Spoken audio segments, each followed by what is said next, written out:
Hello and welcome to your geography class. I'm Sukhdeep Kaur, your geography teacher. Let's start our chapter number 5, that is the last from your book as well. So this chapter is the most important chapter from whatsoever chapters we have discussed now. And also this chapter is the prominent feature from our first chapter itself. Remember, what was the first chapter's name? Resources.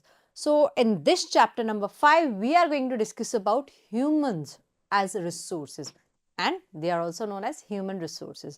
They are the most prominent resources, as in we do know that the nature do have bounty of gifts with itself, or the nature do provide multiple resources to us. But every resource can't be referred as a resource until unless it is not having its utility, its value, and unless it is not helping us to earn. That is what called as economic activity. So human resources are considered as the most important resource out of every other type of resources, because they are the one who utilize the resources present in the nature with the help of the skill, knowledge, and with the help of the technology itself. So first they do obtain knowledge, then do obtain skill, and then with the help of technology they do become a human resource. As in right now I am a human resource because I do have knowledge about my subject, I have obtained the skill of teaching, and now with the help of technology, although if not the digital board, your textbooks are also the outcome of technology itself. So I am teaching you with the help of my skill, knowledge, and technological advancement or technology. So let's start our chapter with this introduction of human as resources. Now this entire chapter comprises various topics as every other chapter does. So in this class, particularly about today's class I am talking about, we are going to discuss human resources, the ultimate resources. Along with that we will discuss about the distribution of population, because human resources are all around the world. They are globally expanded, or they are globally present, but few nations or few regions of the world do have more human resources, and few regions of the world do have below average or average human resources, because that depends on the distribution of the population, that some regions are more populated and some regions are less populated or on averagely populated. So we are going to discuss these two topics in the connectivity part. So let's start our today's class. Human resources, the ultimate resource. Ultimate, no one can be beyond that in the terms of resources. So people are a nation's greatest resource. Why so? I have already informed you. As they are the one who are using nature's bounty, because nature's bounty becomes significant only, we can use the resources present in the nature only when people find it's useful, because resources are extracted and they are transformed into the finished goods, into the resources that we can use, and they are going to satisfy our needs or requirements. Until unless if any resource of any particular thing or an object lying in the nature is not going to satisfy our needs, or doesn't comes in our requirement list, we cannot refer them as resources. So nature's bounty become useful only, or nature's bounty becomes important only when people find it's useful. If it is of use, then it will be converted to the product that we are directly going to consume or use. So people's demands and abilities, we have already discussed this fact in the terms chapter number 1, resources, but this chapter is particularly explaining the entire and deeper concept of human resources. So these things can be more familiar to you because we have already read them. So people's demands, their demands related to their needs itself, abilities, their potential, that is the outcome of knowledge, skill plus technology equals to resources. So people's demands and abilities make them resources. Next, healthy, educated. So to be a good resource, to be a fruitful resource, who can earn good, who can contribute maximum output to the economic activities. So for that part, a particular human should be physically and mentally. So this comes in mental factor, this comes in physical factor also. Who can be more motivated and more educated? Who are going to stay more healthy? So mentally and physically, the people remain more concerned about the economic activity. They do give more output to the economic activity. So healthy, educated, physically, mentally, people develop resources as per their requirement. If a person or an individual will remain unhealthy for longer duration, or frequently he or she falls sick or ill, their immunity system is weak, so they are going to affect their educational system. They'll take more off within their educational period. So that will enhance or that will disturb, intervene their educational system. Of course, it's going to disturb the entire pattern. They are not going to get the apt information, apt knowledge from their school or from whatever resources are there. So human resources are not equally distributed all over the world, and certain factors are there that helps in the unequal distribution of the population all over the world. So they differ. Few points are given that on what basis they differ in their educational levels, age, sex, educational level. What if one is just have done the schooling, just +2, others might have done the masters, then post graduation, and likewise there are variation of the educational qualifications. So we are talking about whatever population is present in the world, whether they are unequally distributed, they do differ in various features. Their educational level can be various, their ages. On the basis of age, the population is further divided into two, dependent and independent. So the working people are considered as independent and dependent. Likewise, the young kids or the young ones and the elder ones, they comes in dependent. So we are talking about the age, that also matters, sex, male, female, their potential and various other things, and their numbers. Number, it means more the population or less the population, and their characteristics in the terms of how much skill they have obtained or how skilled they are and how efficiently they can use the technology. So these are the features, whether uneven or unequal distribution of the population. Still, population in the terms of their educational levels, age, sex, numbers and characteristics do affect the count of human resources. Moving ahead with the same topic, within this image you can see different dialogues has been given. So in this particularly, the teacher is asking, how many people do you think there are in the whole world? So she is asking this question to the classmates itself, and the other one is not from the school, but still an individual is there. So she's had asked a question, and particularly she can be a mother also, but as the uniform students are there, so you can refer both of them. So generally a question has been put up that according to you, how many people are there? So they are saying that in a class or in an entire school there are 500 kids and 30 in a class individually. Now this boy is saying that 1000 people live in my village, and the outcome of this is, exact information is that what is almost approximately the exact count, exact and approximately. So just the figure of speech, kindly understand that part, because we do not say as for the concrete part, always average basis is to be answered. So approximately, exactly. Likewise, over here you can see around word is mentioned. So we are not giving the concrete confirmation that the strength of the population all over the world is 6.6 billion, around 6.6 billion. So Pradhan Mantri Kaushal Yojana, regarding the educational levels of the people, as in what I have told you in the define of human resources, how a human is to be referred as a resource. It means human will be referred as a resource, or human resources are the resources who utilize their skill, knowledge, and with the help of technology they do utilize the objects lying in the nature to satisfy their needs. So in here we are talking about the skill part, because the word kaushal that is given in Hindi, it means skill. And if we have to rephrase this statement, this particular entire term in English, how it will be?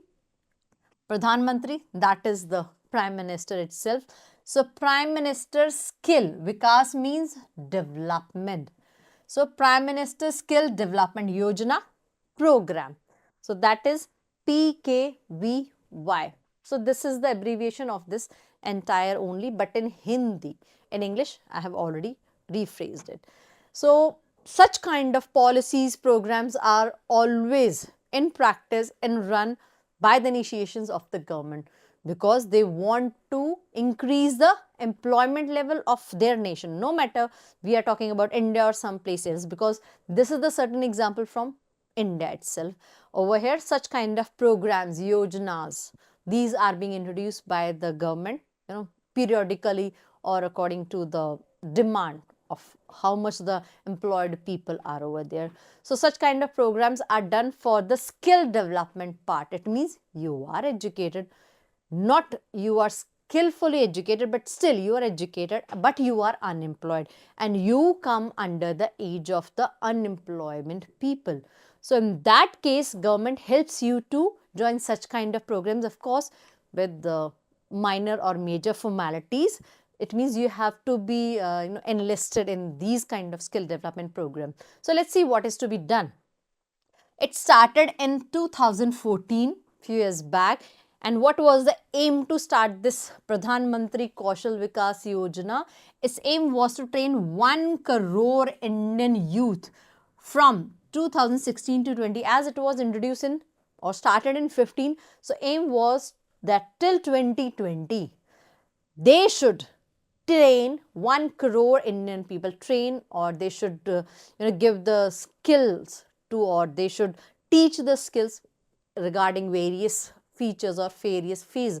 Likewise, for the girls, the stitching skill can be provided, teaching skill can be provided, being a technician, being an electrician. So there are various fields in which skills can be provided.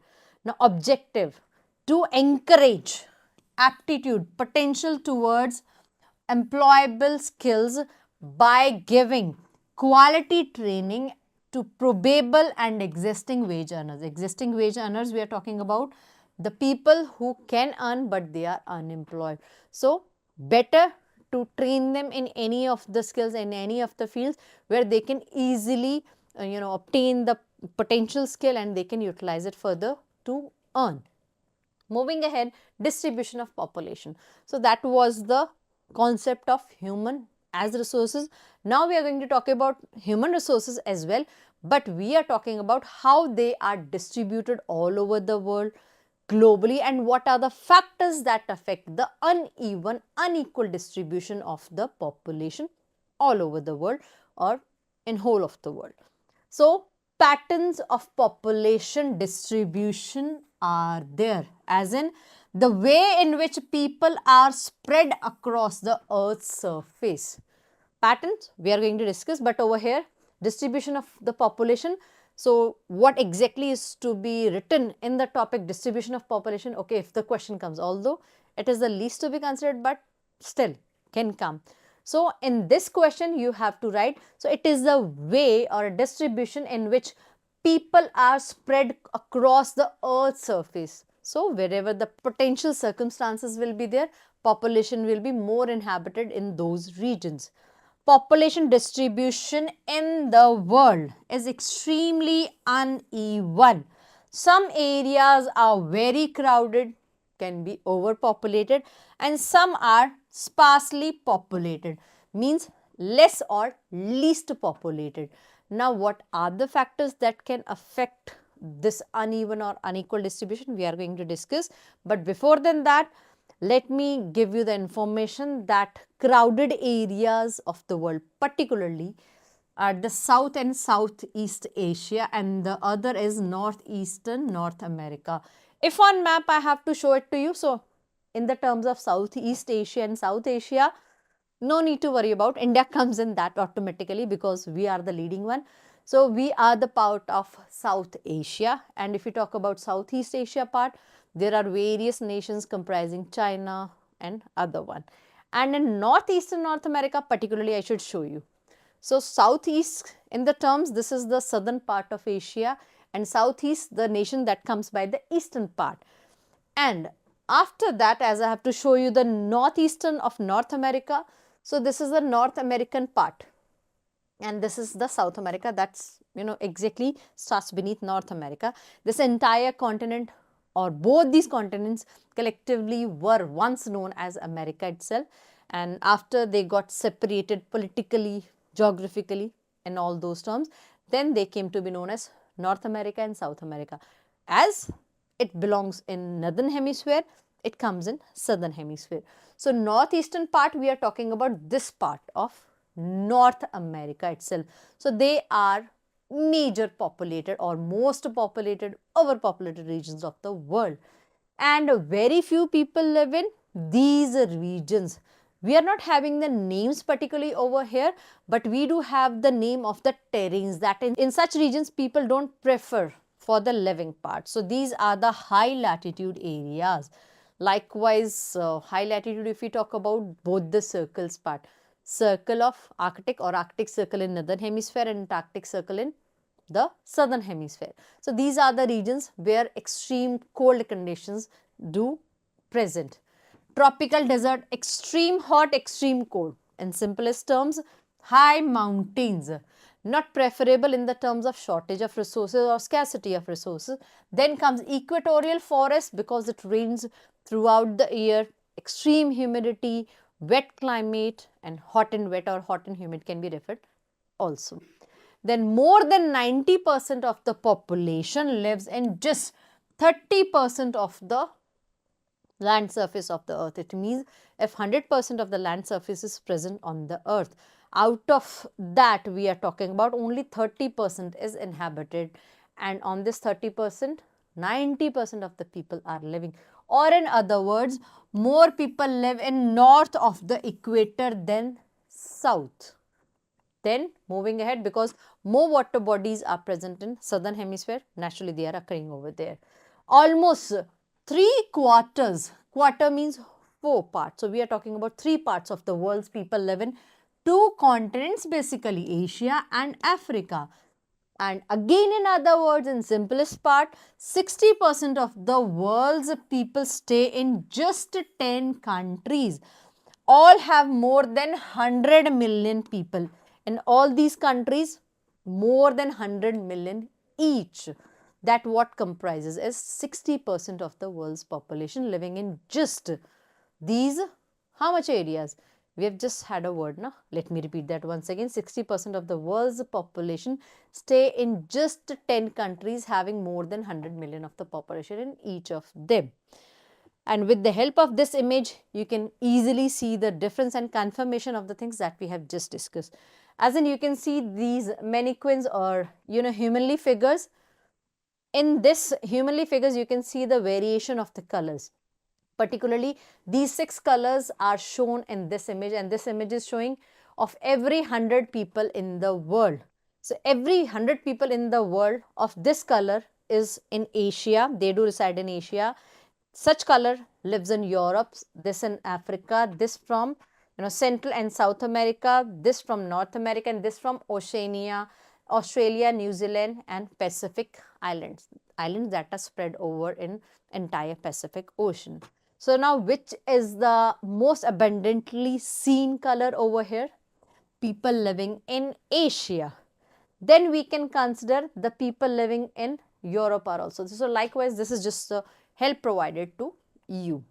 So that was all about our today's class. So as a learning outcome, we can discuss that we have discussed the detailed study of the human resources as well as for the concept of the distribution of population, that is unequal or uneven throughout the world or all over the world. It's the time to recall whatever we have discussed in today's class with the help of 3 MCQs. So here is my first question.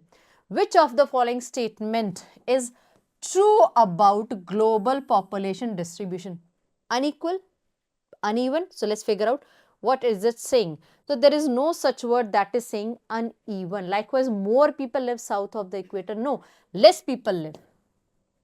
Then population is evenly? No, unevenly. High mountains are densely populated? Not at all. Authentically also and logically also, this is the best answer and this is the only answer, as in almost about 60% of the world's population resides in 10 countries. Remember, we have just discussed this. Second is, what is the main objective of Pradhan Mantri Kaushal Vikas Yojana? In English, Prime Minister Skill Development Program. So, what was the main objective? Not the aim, objective. To encourage something. So, let's find out. To provide free higher education? No. To focus on pollution and climate? That doesn't relate with skill. To provide free healthcare? No skill development. So, to enhance aptitude and for employable skills through quality training, to encourage more and more people. Finally, the third question, which of the following areas are densely populated? We will discuss this densely term also in our upcoming class in, well discussed manner. So, by now we just have to answer which of the following areas are densely, more and more population is living in those regions. So, high mountains, no. The circumstances are not the appropriate. Then deserts, no.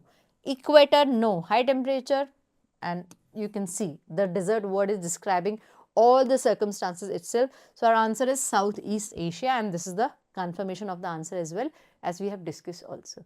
So, that is all about today's class. I hope the topic of human resources has given you some enlightenment about your potential and how government is helping the potential of the people, particularly the youth one, who are under the age of employment but still they are unemployed.